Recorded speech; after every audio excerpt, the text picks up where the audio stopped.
and alarming. We will continue to work with the new government as best we can to ensure the inclusive political transition that we all want to see. Mark Pritchard. Thank you, Madam Speaker. Of course, the Foreign Secretary will know this is a draft constitution, a 5-year draft constitution. Does he share my concern that the legislative, executive and judicial separation of powers needs to be perhaps beefed up in this draft constitution? And on the appointment of the new government, which appears prima facie to be inclusive, does he agree with me that the People's Committee also needs to be inclusive, given that it will be mostly appointed by the President? Well, clearly it's welcome that the new government have moved in this direction. Can I reassure the right honourable gentleman that we recognise that we have particular skills in relation to governance and working with other allies and partners. That's where we have a particular strength in which we want to support the new government. So I recognise his concerns, and we are aware of them, and we will work with the new government to get that better separation that he wants to see. Joe Robertson. Number 2, please, Madam Deputy Speaker. Well, thank you, Madam Deputy Speaker. The UK-Mauritius Treaty enabling the continued operation of the base on Diego Garcia is still subject to finalisation and signature. Financial obligations arising from the agreement, including departmental budgetary responsibilities, will be managed responsibly within the government's fiscal framework, including through the upcoming spending review. Joe Robertson. Oh dear, Madam Deputy Speaker, that's not the answer to the question I asked. Perhaps the Minister has brought the wrong file with him today. My question was a very simple one. The British people deserve an answer. The government is planning to give away sovereign British territory, along with billions of pounds to Mauritius. The money hasn't been referred to in the spring statement or the budget. Where is it coming from? Well, Madam Deputy Speaker, I've answered questions on this matter a number of times in this House, and this government will not scrimp on security. The base on Diego Garcia will be secured for ourselves and for our allies. Protecting the British people and our allies is our #1 priority, and the full details will be provided in due course. Shadow Minister Andrew Rosendale.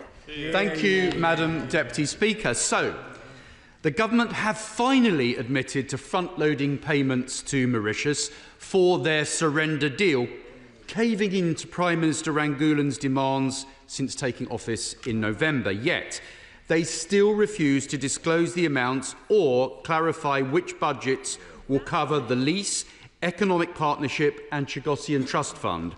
Why the secrecy? Will the Minister now disclose the details? And will he also confirm if the statement from the Prime Minister of Mauritius is correct in saying that concessions have been made, including the loss of sovereign rights on Diego Garcia and the loss of unilateral lease renewal provisions? And when will this horrific deal finally come to Parliament, and what time will we have to debate it? Or better still, Madam Deputy Speaker, why doesn't the Minister dump the deal completely and keep Chagos British? Well, he neglects, of course, Madam Deputy Speaker, to remind the House that, of course, it was his former government who started negotiations on this very matter, because they recognised that our national security interests and those of our allies were under threat. A financial element was crucial to protect the operation of that crucial base. Once the treaty is signed, it will be put before both houses for scrutiny after ratification in the usual way, and this will, of course, include costs. The government will not scrimp on our security. Protecting the British people is our #1 priority. Edward Morello. Number 3, please, Madam Deputy Speaker. Minister. Thank you, Madam Deputy Speaker. The UK's diplomatic estate directly supports the delivery of the missions of this government. Maintenance of the diplomatic estate, with an emphasis on safety and security for staff and visitors, has been a core priority for the department during ongoing discussions with the Treasury about the spending review. Edward Morello. Thank you, Madam Deputy Speaker. The maintenance and upkeep of the 6,000 properties that constitute the FCDO's overseas estate are estimated to cost £250 million a year.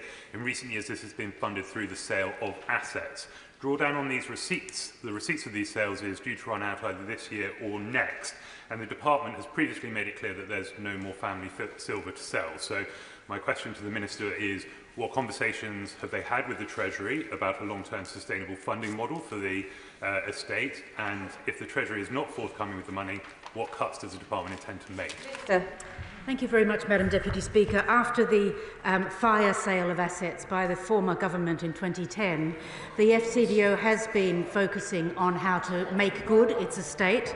Now that that money is exhausted, the FCDO has developed a new estates prioritisation tool to ensure that finite resources are targeted at the greatest places of need, weighted towards mitigating health and safety and security risks. James McClary. Question number 4, Madam Deputy Speaker. Well, Madam Deputy Speaker, the European Union force in Bosnia and Herzegovina is key to maintaining peace and security there. While the UK does not contribute to the mission, we are committed to supporting Bosnia and Herzegovina through NATO and our bilateral defence cooperation, and we're open to exploring enhanced cooperation with the EU, including operations and missions, as we strengthen the UK-EU security and defence relationship, including in the Western Balkans. James McClary. Thank the Minister for his answer, and he'll be aware that the Conservative government previously withdrew from the EU4 peacekeeping force Operation Althea in 2020 following their botched Brexit deal, letting our allies down. Will the Minister consider recommitting British troops to Operation Althea, as other third countries have, such as Turkey, to show our European allies we want to work together and to demonstrate our continued focus on the region? I think he heard what I just said a moment ago, and we, of course, regularly engage with EU4 and indeed the EU delegation in Bosnia and Herzegovina. Indeed, I co-convened a call with the Quint members and EU institutions on Friday with my French counterpart, and we're working very closely on these very, very serious matters. We're also, of course, supporting security in Bosnia through our bilateral contributions, including our staff officers in the NATO HQ in Sarajevo. Lewis Atkinson. Number 5, Madam Deputy Speaker. Minister, Foreign Secretary. Israeli settlements are illegal under international law and harm the prospects of a two-state solution. On the 21st of March, the UN Security Council made clear that we oppose any attempt to expand settlements in the West Bank. I've been very clear with Israeli ministers that they must clamp down on settler violence and end settler expansion. Lewis Atkinson. Thank you, Madam Deputy Speaker. On Saturday night, the Israeli government announced the approval of an expanded road network in the E1 corridor of the West Bank, with the stated aim of supporting the development of illegal Israeli settlements in the area. This area is critical to the territorial integrity of a future Palestinian state. Previously, it's been unified international pressure that has restrained the Israeli government. So could the Foreign Secretary say how the government is working with its allies to exert maximum influence on Israel in this matter? Well, I'm grateful to the Honourable Gentleman, Madam Deputy Speaker. Can I say that I condemn categorically the development of settlements which are illegal under international law.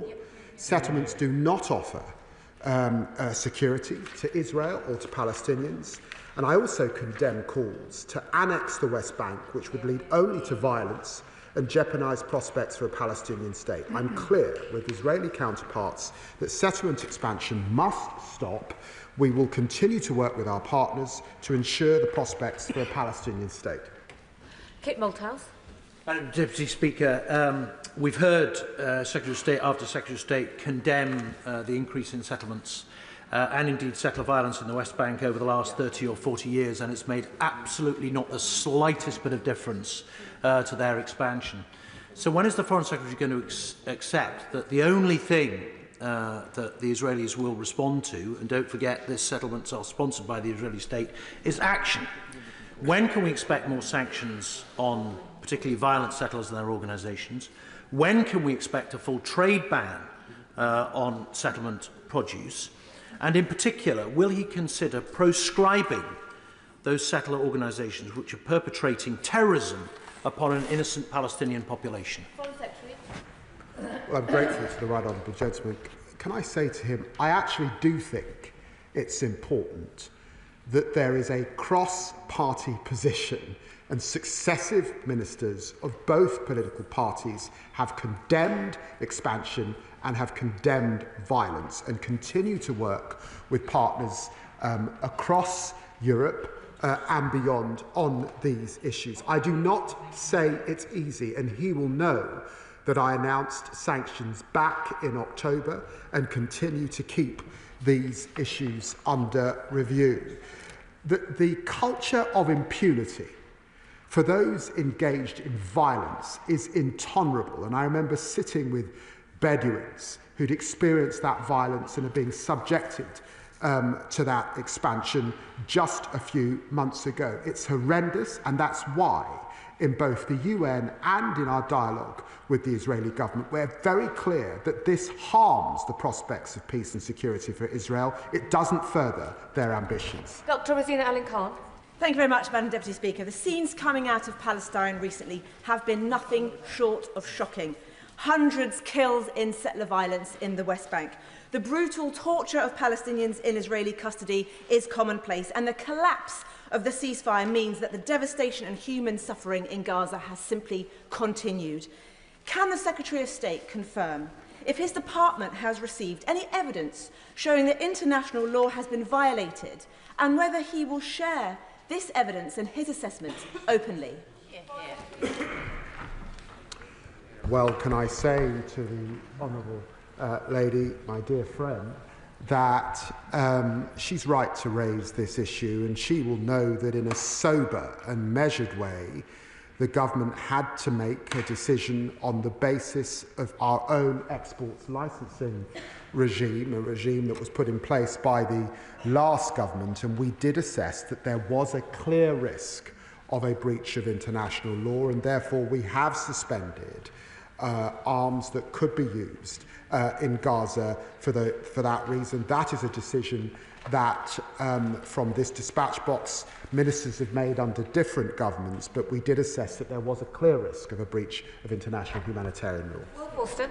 Thank you, Madam Deputy Speaker. Earlier this year, I visited West Bank with some colleagues in the Chamber as part of the parliamentary delegation, where I saw the awful Israeli illegal violence myself in Hebron and Susa.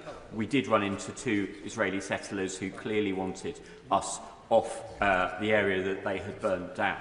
Will the Foreign Secretary go further than what he's done today of condemning the violence? Will he agree a full sanction and embargo on all Israeli illegal settlements? Because of the position of the City of London, that could have a profound impact and stop this violence. Well, can I make clear to the Honourable Gentleman that settlement goods do not benefit from any free trade arrangements that we have with Israel, and obviously on the 15th of October I announced new sanctions targeting 3 illegal settler outposts and 4 organisations that have supported the sponsored violence against communities in the West Bank. No. Question number 6, Madam Deputy Speaker. Well, I thank my honourable friend for his question. Madam Deputy Speaker, this government is tackling the asylum backlog at record pace so we can work towards ending the use of hotels and ensure more of our ODA budget is spent on our development priorities globally, and detailed decisions on how the ODA budget will be allocated are being worked through as part of the ongoing spending review. No. Madam Deputy Speaker, the British public increasingly feels that development aid has sadly lost its clarity of purpose. And whilst I accept that there are multiple objectives behind aid, and of course that lifting the world's poorest out of poverty has long been at the heart of FCDO's mission, clearly a reset in the social contract around development aid is needed. So what consideration has the Minister given to shaping development policy that explicitly addresses the upstream determinants of mass migration?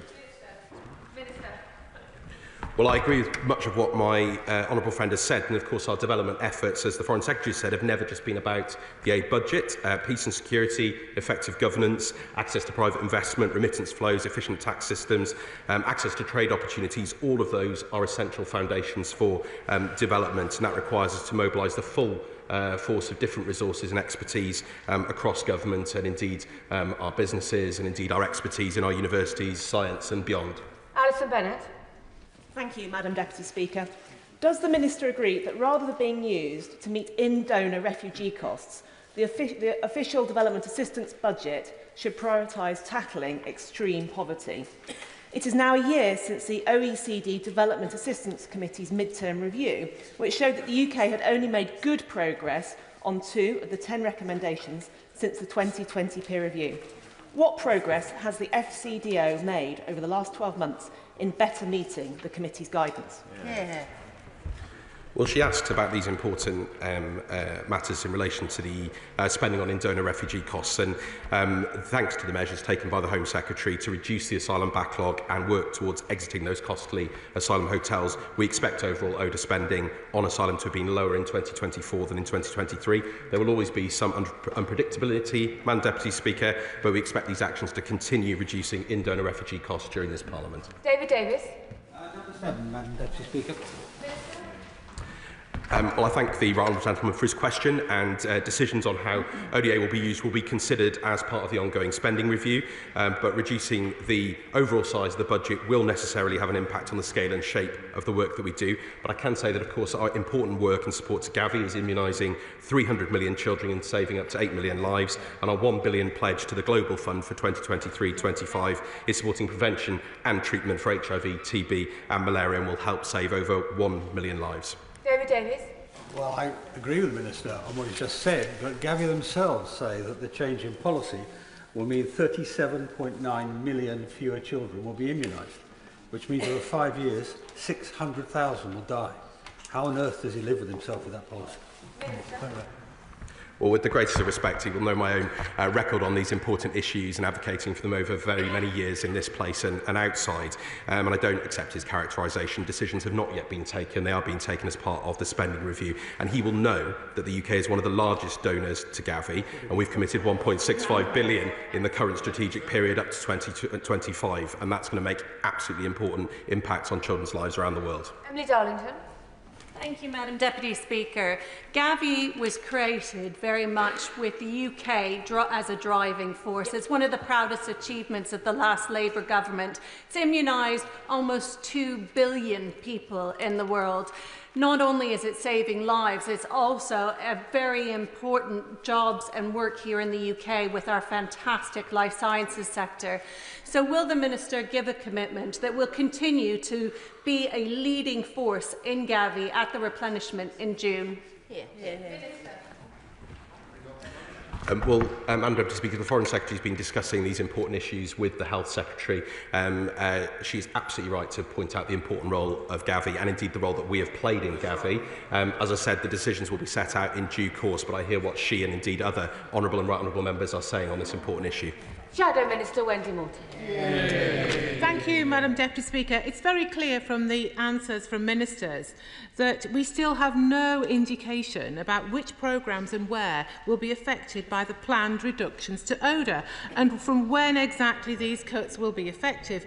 We're told to wait for the spending review, yet many organisations, including those tackling infectious diseases, are left facing uncertainty and they're left working at risk. So can the Minister tell us what instructions have been issued to his department's humanitarian aid programmes about what they're expected to do between now and the spending review in June?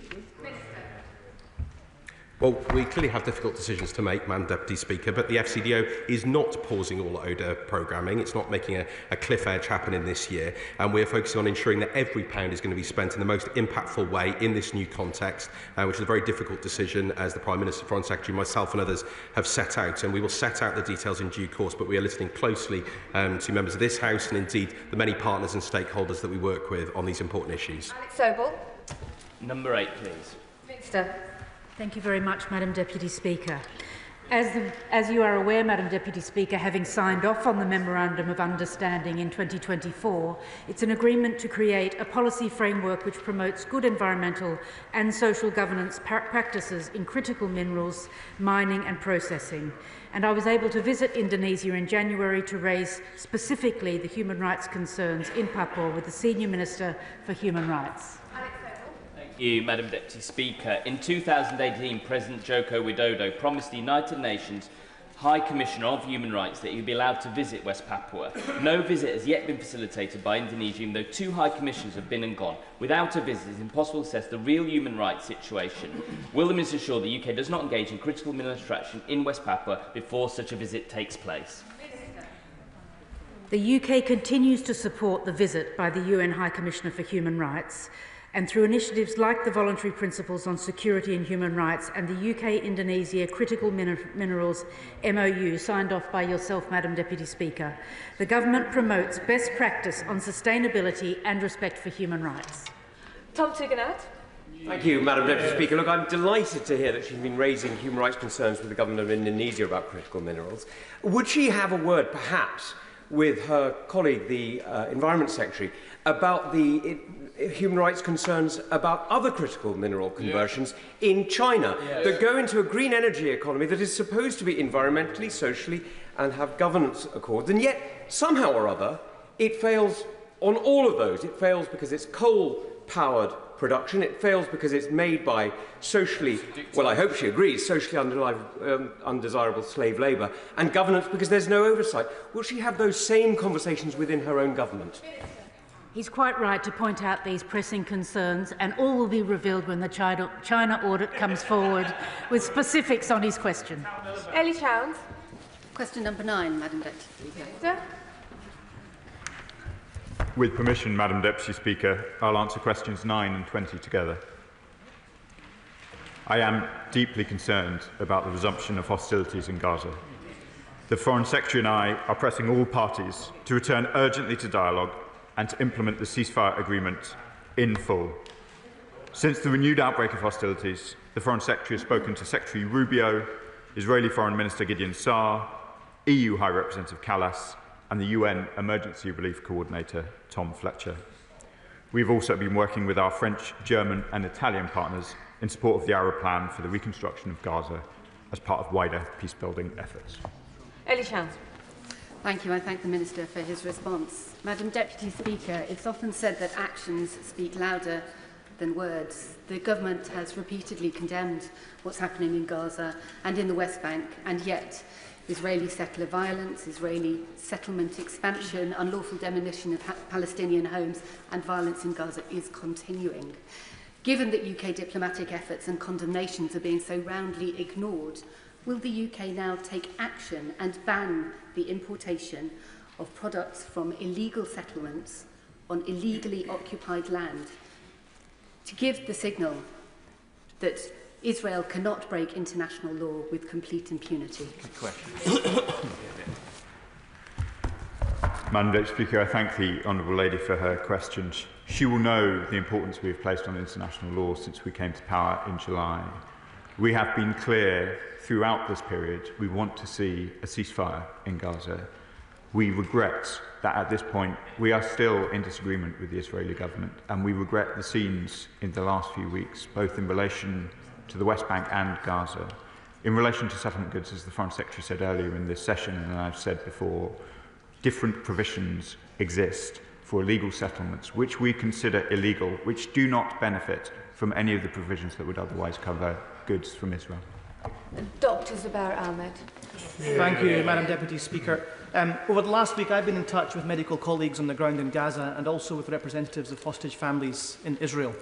In Gaza, they corroborate the worrying UN reports of a shallow grave containing the bodies of 15 paramedics and rescue workers, seemingly shot one by the Israeli army, some of them still wearing their surgical gloves that they were using to save the lives of others. In Israel, hostage families feel increasingly distant from their own government and abandoned from them. Hamas, of course, is a terrorist organisation, but Israel is an ally. Can I ask the Minister, as a critical friend and ally, what further steps can we take to reinforce our message that the Israeli government's current trajectory is destructive for peace and indeed for their own interests? Madam Deputy Speaker, my honourable friend, a surgeon himself, who I know has been closely engaged both with the medical questions in Gaza and also the incredible bravery of those who provide that assistance, is right to ask this question. As I said to the Honourable Lady in my previous answer, the scenes in Gaza, both in relation to aid workers and of course Gazan civilians themselves, are absolutely horrific. It is why, with France, we called a special session of the UN Security Council on Friday, and we will continue to press with all diplomatic levers to see an improvement Dr. Andrew Morrison. Thank you, Madam Deputy Speaker. What assessment has the government made of reports that Iran is considering preemptive strikes against American B-2 Spirit bombers that it has forward located recently in Diego Garcia? Madam Deputy Speaker, as the House would understand, I won't provide a detailed commentary on reporting, but we remain deeply conscious of the potential threats from Iran, both in this country and in the region.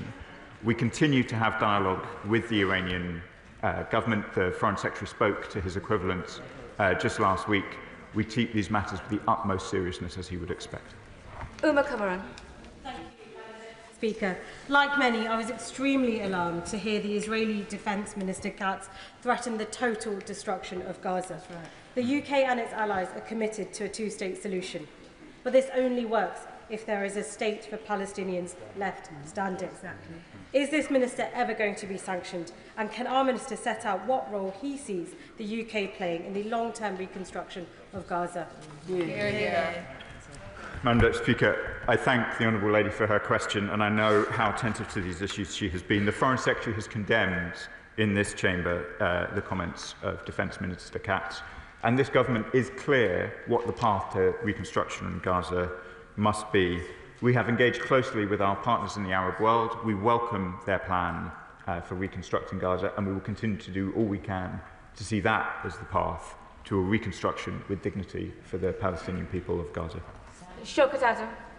Thank you, Madam Deputy Speaker. Today is the anniversary of the killing of the 33-year-old ex-Royal Marine James Henderson, who was killed by the Israelis alongside 7 of his aid workers for the World Central Kitchen. A year later, as my honourable member has already mentioned, we find mass graves with 8 bodies working for the Red Crescent Society and the Red Cross Society. This is 2 weeks from the 8 aid workers that were killed from the El Khair Foundation. It is believed now that 1,500 aid workers have been killed. Does the Secretary of State believe it is illegal under international law to kill aid workers? And if so, what are you prepared to do? What are they prepared to do about it? Madam Deputy Speaker, I'm grateful to the honourable gentleman for an opportunity to comment. Today is indeed the one-year anniversary of the appalling strike on the World Central Kitchen convoy. It killed 7 people, including British citizens John Chapman, James Henderson and James Kirby. I'd like to pay tribute to their bravery and remember again the appalling tragedy of that day. I met, alongside the Foreign Secretary, these families in November. They are determined to see justice for their family members, and I know the whole chamber will be united in that determination. Israel's military advocate general must quickly and thoroughly conclude their consideration of the strike, including determining whether criminal proceedings should be initiated. As the honourable gentleman has said, Gaza is now the most dangerous place in the world to be an aid worker. This cannot continue. Alex Ballinger. Thank you, Madam Deputy Speaker. As others have said, today is the anniversary of the deaths of James Kirby, John Chapman and James Henderson, 3 former servicemen. And we further heard about the 15 aid workers that were killed last week, that the Under-Secretary General for the UN, Tom Fletcher, described as killing one by one, burying them in shallow graves alongside their clearly marked ambulances, fire trucks and UN vehicles. I want to thank the government for calling a UN Security Council meeting on the protection of aid workers. Can you now update us on the House of the outcome of that meeting? Sorry, can the Minister, I apologise, could the Minister update us on the outcome of that meeting and what further steps we are taking to protect aid workers in Gaza? I thank my honourable friends for the question. The meeting on Friday considered these questions. There was agreement across the Security Council of the importance of preserving the space for humanitarian action. As I've said already to this House this morning, we regret deeply that there has not yet been further improvements, and we will continue to use all diplomatic steps available to ensure that aid gets into Gaza, aid workers are protected, and the horrific scenes which were described by the Emergency Relief Coordinator are not repeated. Shadow Foreign Secretary David Lammy. Thank you, Madam Deputy Speaker. Our thoughts continue to be with the hostages held in Hamas captivity in Gaza and their families.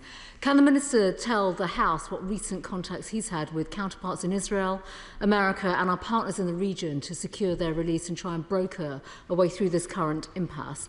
What steps are being taken across the government to address the threats to stability posed by Iran, and can he update the House on how he envisages the removal of Hamas from the governance of Gaza? Madam Deputy Speaker, on the very important first point that the Shadow Foreign Secretary makes, we are, as she would expect, in regular contact with all of those involved in negotiations. The Foreign Secretary spoke to the Israeli Foreign Minister last week. I've been in regular contact with the Qataris who are doing important work in this file, and as you would expect, we are also continuing to be in touch with the hostage families, whose thoughts I know the Chamber continues to share. In relation to the threats of Iran, we too also speak to relevant players in the region and also in the E3. As I said earlier in response to a different question, the Foreign Secretary spoke to the Iranian Foreign Minister last week, underlined that we do still continue to support a diplomatic resolution to the tensions with Iran. We do not want to see Iran secure a nuclear weapon. We believe a diplomatic solution is the best way to achieve that, but we will hold the snapback of sanctions and indeed many other measures under review until we are satisfied. Andrew Ranger. Question 10, please, Madam Deputy Speaker. Foreign Secretary. Well, with permission, Madam Deputy Speaker, I'll answer questions 10 and 16 together. The SCDO is leading international efforts to keep up the pressure on Russia through over 2,200 sanctions that have helped to reduce Russia's oil revenue by 25% between January and November 2024 compared to 2 years previously. We're of course also working hard to coordinate allies. Just yesterday I was in Madrid discussing these issues with European counterparts, and later this week I will be at the NATO Foreign Ministers Conference with Ukrainians as well. Andrew Ranger. Thank you, Madam Deputy Speaker. I thank the Secretary of State for that answer. Since the onset of Russia's invasion of Ukraine, I am incredibly proud that Wrexham has warmly welcomed many Ukrainian families, among them Yaroslav and Oksana, who had long dreamed of opening a cafe in their hometown of Chalkiv. Despite the war preventing them from realising that dream at home, they now have a thriving business in Wrexham High Street. Please would the Secretary of State provide an update on how the government is continuing to support Ukrainian families who play a big part of our communities across Britain, as well as those who at some point in the future may wish to return to Ukraine when the situation allows. Well, I'm proud that the British people across our country have opened their homes and their hearts to Ukrainians fleeing Russia's brutal war. The Homes for Ukraine scheme has helped over 160,000 Ukrainians find refuge here, and since the 4th of February, Ukrainian refugees can apply to remain for an additional 18 months whilst continuing to receive vital support. Mike Martin. Thank you, Madam Deputy Speaker. As the Foreign Secretary knows, we have a substantial engagement with and deployment to Estonia. And of course, talk of peace in Ukraine is very welcome, and Britain should play its role in supporting that peace. But would the Foreign Secretary accept that any deployment of British troops to Ukraine increases the risk to the UK and its forces in Estonia? Well, can I say to the honourable gentleman that he should know that the UK's commitment to the security of Estonia is ironclad, made real by our NATO forward land forces deployment. Discussions, of course, regarding our military, how our military can support Ukraine's future security arrangements are ongoing, including with NATO allies and Secretary-General Ruto. Part of the discussion for countries committed to the coalition of the willing is to ensure that those countries on the front line aren't left without the adequate support. So he raises a very important issue. Shadow Foreign Secretary David Lammy. Deputy Speaker, the whole House continues to stand united with the people of Ukraine in their existential struggle. Although there's been much coverage of tentative steps towards a Black Sea ceasefire with the brutal war raging on land, does the Foreign Secretary agree that we must continue to constrain Putin's war machine with every tool at our disposal? Could he update us on his plans for doing so beyond sanctions? And does he agree that the onus remains squarely on Putin to prove whether he is in any way serious about the kind of lasting and just peace that President Zelensky wants to see? Well, I'm very grateful to the Honourable Lady, and she should know that amongst EU colleagues yesterday at the G7 a few weeks ago, and I'm sure with colleagues as I head to NATO, we are discussing issues around an oil cap, particularly, and how that would limit Putin's reserves. We continue to discuss issues, as she knows, around not just the freezing of assets, but the seizing of assets, recognising that there are European colleagues who are more exposed than we in the UK are, but nevertheless, why should we use taxpayers' money? We should use Russian money that has caused so much damage in Ukraine. And of course, we continue to look at the arsenal of sanctions that we can use, and I'm sure I'll have more to say on this in the coming weeks. Liberal Democrat spokesperson Callum Miller. Thank you, Madam Deputy Speaker. Of all the horrors that Vladimir Putin has inflicted on Ukraine, the abduction of more than 20,000 Ukrainian children is one of the most vile. It threatens to rob Ukraine of its future, which is surely Putin's ultimate goal. The Prime Minister praised the work of Kyiv's Bring Back Kids initiative last week. Will the Foreign Secretary now commit that the UK will fill the funding gap left by the Trump administration's withdrawal of funding to the Yale Humanitarian Research Lab so it can continue to research Russia's war crimes and especially to track the whereabouts of these children so that they can be brought back home? Well, I'm grateful to the Honourable Gentleman. It was important for me to meet with Madam Zelensky on this issue when I was last in Ukraine. My honourable friend also met with the Minister in Ukraine on this issue just a few days ago. I can absolutely give an undertaking to continue to support the group. It is not our assessment that we can meet the shortfall met by the withdrawal of US ID, but we will continue to work with partners across Europe on this very important issue and one that's very personal to me. Thank you. Chamberlain. Question 11, Madam Deputy Speaker. Minister. Aid should never be used as a political tool. As the Foreign Secretary made clear to this House on the 20th of March, blocking humanitarian aid into Gaza is appalling and unacceptable. Israel must allow aid into Gaza immediately. The Foreign Secretary made this clear to Israeli Foreign Minister Saar on the 21st of March and issued a joint statement with his French and German counterparts on the 5th. Gaza is the deadliest place in the world to be an aid worker. Over 400 aid workers have been killed in the conflict. Restoring the ceasefire remains the best chance to see hostages release, a surge of humanitarian aid, and bring this bloodshed to an end. Wendy Chamberlain. Thank you, Madam Deputy Speaker. It's clear from the Chamber already this morning that we all despair at the recent breakdown of the ceasefire agreement, the resumption of hostilities and the blockade of aid into Gaza. And now we have warnings of an unprecedented humanitarian disaster in the Gaza Strip, which is very hard to imagine after what we've already seen there. The Minister mentioned the conversations that have been had with Israel. Can he assure me that we are making clear that the only way we will achieve a lasting peace is through a two-state solution, and that is not achieved by subjecting people to such hardships? And secondly, what conversations are ongoing with allies about restoring aid drops directly into Gaza itself? Madam Deputy Speaker, I can confirm that we say regularly to our Israeli counterparts, and indeed to all others in the region, the only route out of these horrors is a two-state solution. It's an outcome which provides for both the safety, security and dignity of both peoples. We are talking with our partners too about what might be done in order to try and ensure aid gets into Gaza through whatever means at our disposal. But at its core, Israel must relax the restrictions and allow aid into Gaza. That is the way to get the scale of aid into the Strip that is required.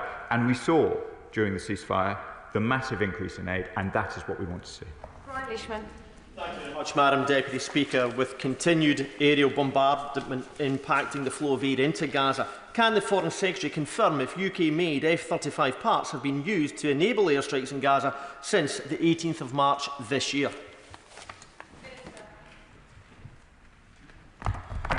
Madam Deputy Speaker, just to clarify my previous answer, it was on the 5th of March that the Foreign Secretary spoke to Foreign Minister Saar, not the 21st. In response to the question of my honourable friend, we will continue to press these issues with the Israeli government. It is clear to this House that we have not succeeded over these long months in ensuring the level of aid into Gaza that we would like to see. It is clear that we have not had the protections for humanitarian workers that we want to see. Deconfliction with humanitarian aid workers is a vital part of ensuring their security, and we're pressing the Israelis to do so. Alex Meyer.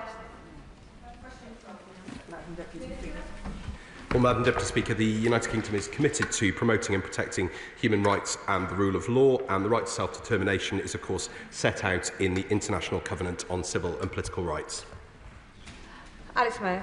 Thank you, Madam Deputy Speaker. 700,000 people in Washington, D.C. are currently disenfranchised because their representatives in the Senate and the House of Representatives don't have voting rights or full control of local government affairs.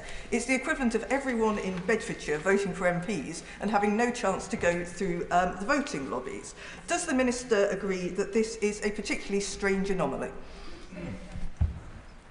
Well, Madam Deputy Speaker, this isn't a matter for us. The United States is a sovereign democratic nation, and the issue of voting rights in the District of Columbia is, of course, a matter for the United States. Sir Roger Gale. Madam Deputy Speaker, in the interests of self-determination, would the Foreign Secretary take the earliest opportunity to remind his opposite number in the United States that Canada has chosen to be a member state of the Commonwealth, that the head of the Commonwealth and the head of state of Canada is His Majesty King Charles, and that there is no prospect whatsoever of Canada being annexed by the United States? Well, Canada, of course, Madam Deputy Speaker, is a strong friend and Commonwealth ally, and of course a NATO ally and a fellow G7 member. I have strong ties with Canada myself, as the honourable gentleman might know, and of course I was delighted to reiterate our friendship when I met my ministerial counterpart the other week, and indeed, of course, Prime Minister Carney, the new Canadian Prime Minister, was welcomed by the Prime Minister, and of course the Foreign Secretary has been meeting with his counterpart in recent weeks, and we continue to work strongly with Canada on many issues globally. Vicky Slade. Question 13, please, Madam Deputy Speaker. Foreign Secretary. We're concerned at the expansion of the government of Israel's war aims and operations in the West Bank. I made clear my serious concerns on the continuing Israeli operations when I spoke to the Israeli Foreign Minister Gideon Saar, as my honourable friend says, on the 5th of March, but also on the 21st of March, and we're clear that civilians must be protected and the destruction of civilian infrastructure minimised. Thank you, Madam Deputy Speaker. It emerged today that a 17-year-old Palestinian boy taken from the West Bank has died in Israeli detention, having been held for 6 months without charge. And Israel has also been striking inside the West Bank, and in doing so emboldening illegal settlers in their own violence. Given Israel claims that their target is Hamas and not the people of Palestine itself, what specific actions is the Foreign Secretary taking to protect Palestinians in the West Bank from both settler violence and Israeli forces? Well, the Honourable Lady will know that we are giving considerable support to the Palestinian Authority in the West Bank. We are in regular contact with President Abbas and Prime Minister Mustafa in relation to the West Bank. She has heard our concerns about both the violence and the expansion that is taking place in the West Bank. I do say to her, though, that in my conversation with ministers, there are legitimate concerns about security on the Israeli side and the way that Iran, sitting behind the scenes, is equipping some terrorist groups with guns and ammunition, and we also have to do our best to support Israel in standing up to that. Thank you, Madam Deputy Speaker. The Prime Minister's commitment to host an international meeting this year in support of an international fund for Israeli-Palestinian peace seems to me to have never been more timely. And given the upcoming June summit in Paris in support of a two-state solution, I wonder if the Foreign Secretary can provide for the House an update on progress towards meeting the Prime Minister's pledge. Hear, hear. Well, we're very grateful to the work that our French colleagues are doing in this regard, and we're working closely with them. We are putting together a plan, and I hope that the Minister will be able to update the House in the coming weeks. Jessica Morden. Number 14, Madam Deputy Speaker. Well, Madam Deputy Speaker, can I thank my honourable friend for this important question? And the Foreign Secretary spoke with his Azerbaijani and Armenian counterparts on the 19th and 21st of March, respectively. I've also been in contact with representatives of both countries. We warmly welcome the progress made by both sides on concluding negotiations on the text of a peace agreement. We urge them both to sign that agreement as soon as possible, and we encourage all sides to refrain from rhetoric or actions that undermine the prospects for peace. Jessica Morden. Thank you, Madam Deputy Speaker. It's clearly a critical time for peace in the region, and the offensive by Azerbaijan in Nagorno-Karabakh resulted in a forced displacement of up to 120,000 Armenians, and also continued detention of 23 officials and civilians. There's much concern about the conduct of the trials, about their welfare, and about their access to legal support. So what more can the Minister do to put pressure on the government of Azerbaijan to look for their release and to get access to the prisoners? Here. Well, I thank my honourable friend for important work on these issues, and the UK has consistently called for the release of all the remaining prisoners of war. We continue to urge the Azerbaijani authorities to ensure those detained during its long-standing conflict with Armenia are afforded a fair trial and provided safe conditions. And I raised this specifically with the Azerbaijani President's Special Representative in October, and we continue to engage with them on this issue. Thank you, Madam Deputy Speaker. Yesterday was the anniversary of the actually attempted genocide of the Azerbaijani people by the Armenians, and I'm sure the whole House would issue our condolences for that purpose. But still, in the newly liberated territories of Nagorno-Karabakh, there are literally hundreds of mines that are being cleared literally by hand. What action is the government going to offer in terms of support to Azerbaijan in removing these mines so that the land can be used for beneficial purposes? Well, he rightly raises the issue of mines, and he will know the important role this country has played in demining efforts around the world. And I'm very happy to write some of the details of where we are on that in relation to Azerbaijan, but we've discussed it with them on a number of occasions. But I think the most important thing is that we continue to work towards the signing of that peace agreement between Azerbaijan and Armenia, so that the people of those two countries, which we have strong relationships with, can live in peace and harmony alongside one another. Peter Bedford. Question 15, please. Minister. Any Minister? Foreign Secretary? Minister? It's me again. Madam Deputy Speaker, with permission, I will answer questions number 15 and 19 together.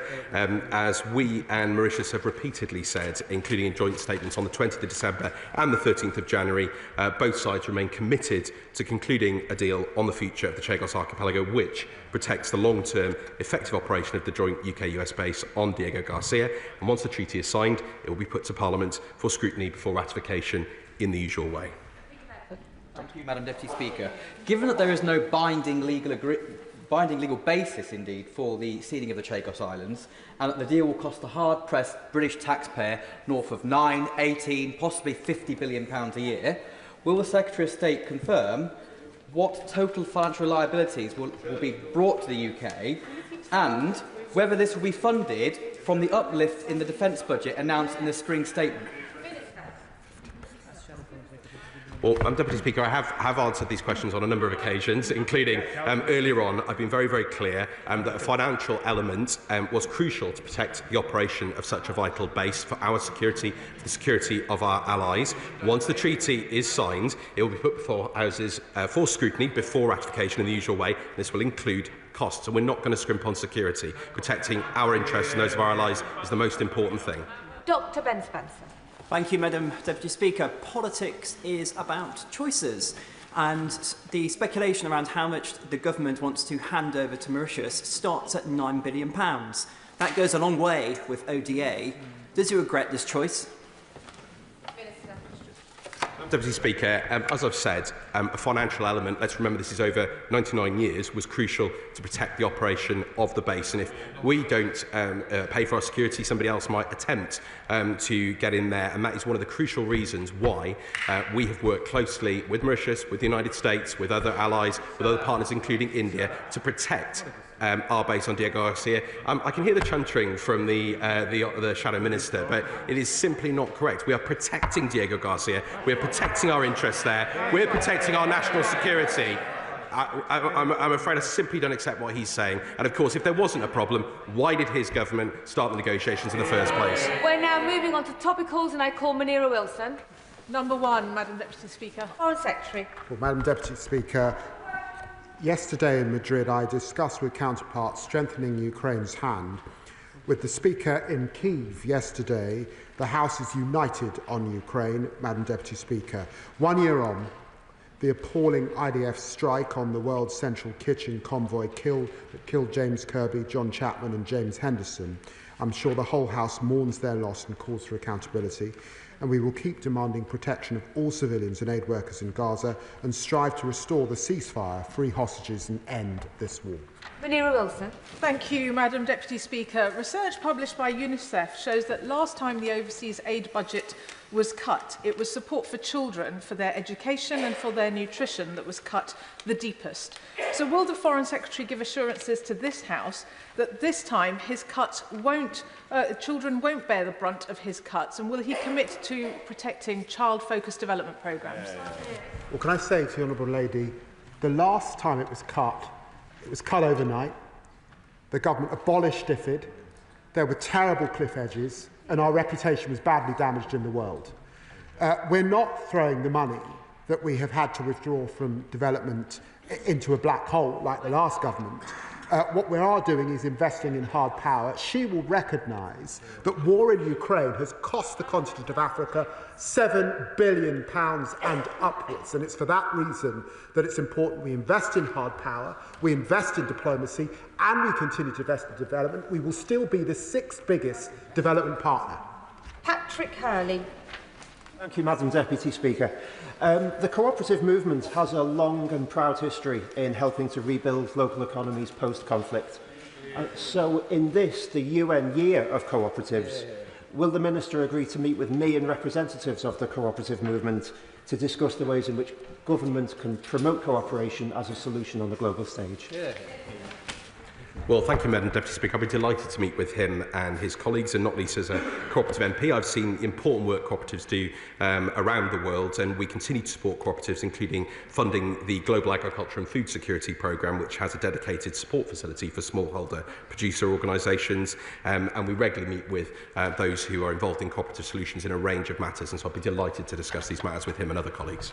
Shadow Foreign Secretary Dame Priti Patel. Deputy Speaker, last month the Foreign Secretary gave a speech on trade, but could not explain how much, if any, growth would follow the measures he announced.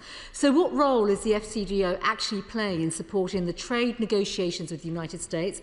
What discussions has the Foreign Secretary personally undertaken about the trade agreement? And can he confirm this will be a comprehensive trade deal that the Conservative government was negotiating? No, because the Conservative government badly failed in their negotiations with the US. We are engaged in intense conversations to strike an economic agreement at this time. We continue discussions with our Indian counterparts also on a trade deal, and with the Gulf, picking up the failure of the last government to land the trade deals that will deliver growth to this country. And in coming into the Foreign Office, it's been absolutely essential that I position the Foreign Office as the international delivery arm for growth. All of our missions recognise this. I announced measures that included working much closely with business, measures that should have been done under the last government. Shadow Foreign Secretary Dame Priti Patel. Deputy Speaker, we know that the Labour government continued to cosy up to the Chinese Communist Party because they are desperately seeking growth. With the government unable and unwilling to stop solar panels, they might want to listen, they are unwilling to stop solar panels being made by Uyghur slave labour coming into the UK, unable to stop China putting bounties on the head of Hong Kongers living here, failing to put China on the enhanced tier affairs, can the Foreign Secretary explain how our economic and security interests are being served by Labour government's alleged reset with the CPP government? I mean, the honourable lady, uses the phrase CCP almost as if to suggest that I'm some sort of communist. I mean, look, the last government had 17 different approaches to China on counting. It bounced around so much. There was the Ian Duncan Smith position, the Rishi Sunak position, the Liz Truss position. We've lost count at how many positions. We've been clear that there are areas where we will cooperate with China, there are areas where we will challenge China, and there are areas where we must necessarily compete. It's right that we engage with China. Closing our ears, pretending they're not there, is no strategy, and that's why the government has absolutely changed the strategy of the last government. And the Foreign Secretary doesn't need to be reminded that we don't reference sitting members by their names but by their constituencies. Neil Duncan-Jordan. Madam Deputy Speaker, as has already been mentioned in the Chamber this morning, a year ago today my constituent John Chapman was murdered by the Israeli Defence Force while working for World Central Kitchen delivering humanitarian aid in Gaza. His family now want to know when the Israeli government is going to bring criminal charges against the perpetrators, when they will be awarded compensation for their tragic loss, and what our government is doing to ensure justice prevails. Well, I'm very grateful to the honourable gentleman for that question. Last month, I pressed Foreign Minister Sarr to conclude the Military Advocate General's consideration of the World Central Kitchen incident, including determining whether criminal proceedings should be initiated. I've met the families of those killed in the attacks and assured them that this government will continue to support their calls for justice. Gaza is the most dangerous place in the world to be an aid worker, with over 400 killed since the start of this conflict. We need to see lasting safety improvements for aid workers on the ground, and that is a fitting legacy to those British individuals that have lost their lives. Liberal Democrat spokesperson Callum Miller. Thank you, Madam Deputy Speaker. My constituents who work at the BMW mini plant in Cowley are deeply concerned about the impact of Donald Trump's global tariff war. The uncertainty the plant faces is made much worse by the red tape that now inhibits integrated car production with suppliers in the EU. So does the Foreign Secretary agree that, in addition to a robust response to the White House, the best step the government could take to support British businesses would be to start talks on a bespoke UK-EU customs union without delay? We are an open trading nation. We have been that under successive governments. It's hugely important at this time that we continue the intense conversations we're having with the US administration on getting an economic agreement, that of course we prepare for the worst. All options remain on the table, as the Prime Minister indicated again just yesterday. But it's also right that the Business Secretary and I and others across government continue to engage with business and industry so we can give them the best support at what will be a turbulent economic time, not just for our own country, but across much of the world. Topical questions must be kept short, otherwise there'll be many disappointed colleagues. Chris Kane. Thank you, Madam Deputy Speaker. Given the recent decline in the number of international students coming to the UK, what measures is the Minister taking, along with colleagues from other departments, to ensure that universities like Stirling, which have long benefited from diverse international student populations, remain attractive and accessible to prospective students from abroad?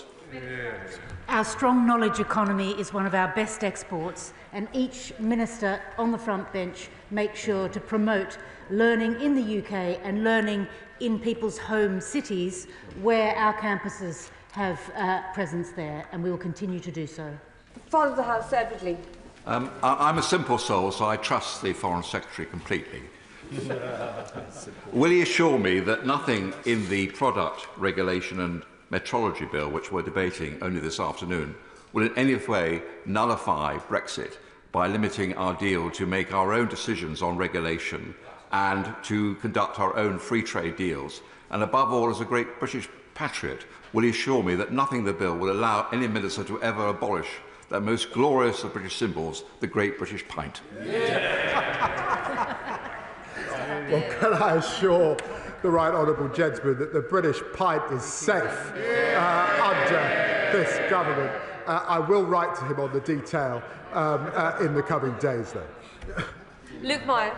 Thank you, Madam Deputy Speaker. Can I ask the Foreign Secretary what discussions are being had with China with regards to Xingye, the Chinese owner of British Steel, who last week rejected a generous offer from the government to put the industry on a stable footing? Does he agree with me that Xingye, for the importance of this strategic industry, need to come back to the table and agree a deal? And if they will not, that we ought to step in and make sure British steel is made in Britain? Well, I have regular conversation with the Business Secretary. As the Minister for Industry made clear on Thursday, this government believes in the UK steel sector. We prioritised engagement with British Steel and have made a generous conditional offer of financial support. We remain in negotiations with the company and trade unions to find the best possible outcome. Dr. Neil Shastri-Hurst. Thank you very much, Madam Deputy Speaker. What further information did the Foreign Secretary have that led him to make a different decision to the detailed objections from the police, the security services and our allies, and support the new Chinese super embassy? And will he share it with the House? The honourable gentleman must have missed the letter that I and the Home Secretary, quite properly, wrote to the Secretary of State for Local Government, who, acting in her quasi-judicial position, has a decision to make. But we were clear that security interests are paramount, and we made our views very clear so they can be considered. Rena Murray. Thank you, Madam Deputy Speaker. Last Monday, the 24th of March, another 2 journalists were killed in Gaza. There have been over 200 journalists killed in Gaza since October the 7th, 2023. Additionally, last week we saw the arrests of both BBC and Swedish journalists, as well as many local journalists covering the unrest in Turkey. Can I ask the Minister to outline what the Government is doing to protect the role of journalists, regardless of nationality, who are showcasing what's going on in conflict zones? My honourable friend, Madam Deputy Speaker, asks a vital question. Whether in Gaza, Turkey or elsewhere, it is vital that journalists are able to do their job. We are incredibly proud of the BBC and all other UK outlets overseas who do a vital role in holding power to account, and we will continue to support them. Thank you, Madam Deputy Speaker. There are 59 Israeli hostages held by Hamas in Gaza, kidnapped in their terrorist attack of the 7th of October 2023. Only 24 are thought still to be alive, and we know from released hostages that they have been starved and tortured, chained in tunnels. They have not seen sunlight for 543 days. What is the UK government doing to bring them home? Well, I'm very grateful to the Honourable Lady for raising this important issue. All of those hostages need to come home. And that's why we need to get back to a ceasefire, and that's why we must continue to stand with hostage families. Can I reassure her that I spoke to US Envoy Witkoff just on Friday evening to get an update on the conversations that are going on, and of course Egypt and Qatar play a very important role in getting back to that ceasefire and getting Hamas to do what they should do. And it was very interesting to see Palestinians taking to the streets to campaign against Hamas and the way that they are holding the Palestinian people to hostage at this time. HIV and AIDS has killed 40 million people across the world and remains a major threat to public health. But over the weekend, the US Foreign Affairs Committee majority gloated in a sickening tweet that included an image of a coffin of the closure of USAID, something which experts state will lead to a tenfold increase in deaths from HIV and AIDS. Will the Minister reaffirm that despite the recklessness of the Trump administration, this government remains committed to working to end AIDS as a public health threat by 2030? Well, obviously the matters regarding USAID are a matter for the US government, but I can absolutely assure him that we are committed to that 2030 target, and he will know from my long time campaigning on these issues of the importance that I place on this, and indeed the Foreign Secretary. Dr. Danny Chambers. Madam Deputy Speaker, I know when it comes to global public health, nobody wins unless everybody wins. And an infectious disease elsewhere on the planet can affect us here as well. So what steps is the department taking to secure funding for overseas development projects that affect diseases that will specifically be a risk to the UK, including antimicrobial resistance? Well, the Honourable Gentleman makes important points, and he will know that we make important contributions to the Global Fund and indeed other bodies on global health, and we remain committed to global health as part of our development spending, even in spite of the difficult decisions that we're having to make, and we'll hear very closely what he has to say. Thank you, Madam Deputy Speaker. More than half the countries that have submitted UN biodiversity plans have not yet released plans on how they'll protect 30% of land and sea for nature, despite agreeing to do so at COP15. What steps is the government taking to ensure that more countries develop plans to protect at least 30% of land and sea? The government remains strongly committed to tackling the international climate and nature crises. The UK played a key role at the Biodiversity COP16 conference, and we're working closely with a wide range of partners to build global ambition on nature ahead of London Climate Action Week in June and COP30 in Brazil. James Cleverly. Thank you, Madam Deputy Speaker. In February, the Foreign Secretary rightly criticised America's aid cuts, and then 2 weeks later was humiliated by his own Prime Minister when his departmental budget was smashed to bits. So what is he doing to re-establish his and his department's credibility on the world stage so we can once again have genuine influence internationally?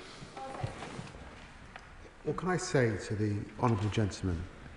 This government has not made an ideological decision to cut aid, and he knows that. There are other governments around the world making ideological decisions to cut aid. This government did not make the decision that the last government made, also to switch off aid overnight. We are ensuring that there are no cliff edges. And he will know, and I know he knows this, that investing in hard power also saves lives and acts as a deterrence in our own country and across much of the world. Deputy Speaker. Last week, BBC reporter Mark Lowen was arrested and deported from Turkey after covering the ongoing protest movement as part of a broader crackdown on journalists. This followed the arrest of President Erdogan's leading political rival. Will the Minister commit to conveying the concerns of this House to their Turkish counterpart at the earliest opportunity? The UK is a staunch supporter of democracy, the rule of law and media freedom. The government has raised recent events in Turkey with our counterparts at a number of levels. Most recently, on the 29th of March, I spoke to my Turkish counterpart, Hakan Fidan, to raise our expectation that Turkey upholds its international commitments, the rule of law, and protects the fundamental rights to free speech, peaceful assembly, and media freedom, including the treatment of British journalists reporting there. Andrew Mitchell. Thank you, Madam Deputy Speaker. Is the British government going to act as the French and American government have done to support Morocco's autonomy plan for the Western Sahara? We continue to have discussions with our Moroccan friends. This is a complex issue.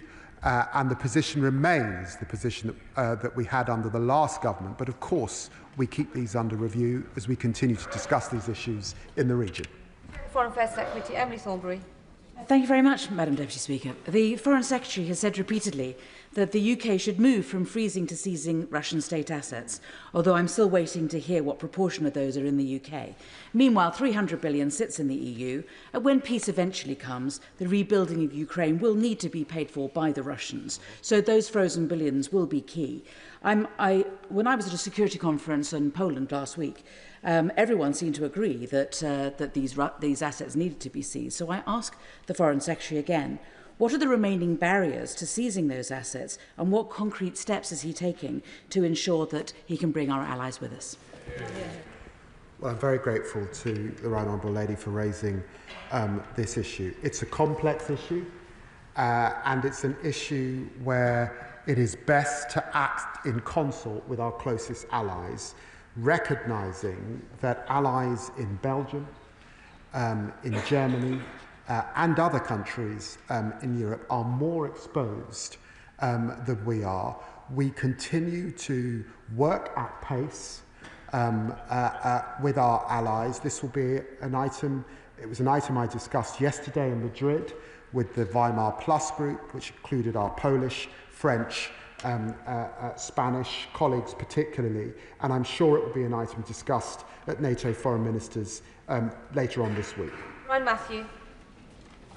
Thank you, Madam Deputy Speaker. In the light of the Prime Minister's announcement of the impending ODA cuts, how will the UK government be a global leader on water security and climate-affected communities to adapt and build wash systems that are resilient to climate change? Well, I thank the Honourable Member for pointing out the importance of these issues. He knows the UK has a strong record on them. Obviously, all decisions on the future ODA spending will be discussed as part of the ongoing resource allocations as part of the spending review, but I note what he says. Relevant Select Committee, Sarah Champion. Thank you, Madam Speaker. On the 23rd of March in Gaza, 8 medics from the Palestinian Red Crescent, 5 responders from the Civil Defence and a UN staff member were all killed by IDF when responding to casualties. Their bodies have been returned today. International humanitarian law is clear. Medical personnel, ambulances, humanitarian relief workers and civil defence organisations must be respected and protected. International humanitarian law is not something for debate. The Foreign Secretary understands the importance of upholding the law and holding to account all who breach it, including our friends. So why is Israel seemingly allowed to act with impunity when it comes to protecting medics, humanitarian workers and civilians? Minister. Madam Deputy Speaker, on this day, the one-year anniversary of World Central Kitchen, I want to be clear that nobody has impunity, that we expect full legal processes to be followed, including in Israel, and the Foreign Secretary and I have both spoke about the important role that the Military Advocate General will play in that. In relation to my honourable friend's wider question, it is clearly deeply problematic that deconfliction does not exist in Gaza, that aid workers continue to be in such peril as she describes, and we will continue to use all methods at our disposal to try and improve the situation. Final question, Stephen Geckins. Thank you, Madam Deputy Speaker. On the 18th of March, the Foreign Secretary told this House that there had been a breach of international law by Israel in terms of blockading aid getting into Gaza. If he takes international law seriously, will he tell us what sanctions are in place as a result of that? Minister, Foreign Secretary, Minister, anybody.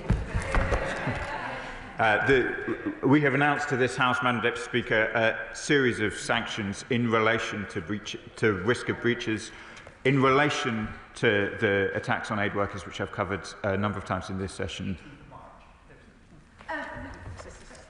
I'm sure the Minister can follow up in writing. That's the end of the Foreign Office and Commonwealth questions. Point of order, Sarah Champion. On a point of order, Madam Deputy Speaker, after much chasing in October last year, the Foreign Secretary committed to give oral evidence to my committee early in the new year. He's not done so to date. We don't have a date in the diary, despite repeated requests from my committee team. So can you advise me how I can encourage the Foreign Secretary to give evidence? Much is going on in the world that we need to discuss. Grateful to the honourable member for giving notice of her point of order. The chair is not responsible for ministerial appearances before select committees, but I can see the Foreign Secretary is keen to respond. No doubt he will have a positive response to her statement or a point of order right now. Foreign Secretary. Well, in response to that point of order, Madam Deputy Secretary, just to remind the House that I appeared before the Foreign Affairs Committee on the 4th of December. I will be appearing in front of the International Relations and Defence Committee of the House of Lords on the 30th of May. We have made changes to the development, as has been discussed in the House this afternoon. My honourable friend Baroness Chapman will be appearing before the International Development Committee on the 13th of May. And of course, I will appear again before the Foreign Affairs Committee and in front of the Honourable Ladies Committee in due course. And I hope to do that by the end of the summer or in the September recess period. Right. I will give the front benches a few moments to swap over so we can prepare for the first urgent question.